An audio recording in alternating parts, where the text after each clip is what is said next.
Қайырлы күн, қазақ елі. Аиданы жобадан қуып шыққан кім? Аиданың анасы қызын Бишкекке неге шақырды? Аиданы скорый неге әкетті? Диана ханым Аида жайлы нені жасырып қалды? Осы жайлы ашы шындықты айтамыз. Қосылайық басталмай жатып, әлеуметтік желілерде аяқ асты Аиданың талып қалған видеосы тарады. Қосылайық студиясына шұғыл скорый келді. Нұрдәулет Аиданың соңынан кетті. Қосылайық эфирі басталды. Аида жайлы эфирде айтылмады. Эфир соңында Диана ханым Аиданың Бишкекке анасы шақырған үшін кеткенін айтты. Бірақ Диана ханым нені жасырып қалды? Өйткені әлеуметтік желілер арқылы Аиданың емханада жатқан видеосы шықты. Аида әлеуметтік желі арқылы жазба қалдырды. Бұл оқиғаға Нұрдәулеттің еш қатысы жоқ. Ауыр сөздер айтылды, жыладым, нервный срыв болды. Мұның себебі басқадам.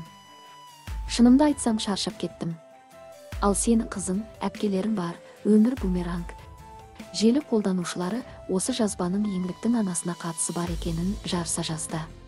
Өйткені эфирге аяқ асты еңліктің анасы келді. Еңлік қатты ашуға болықты.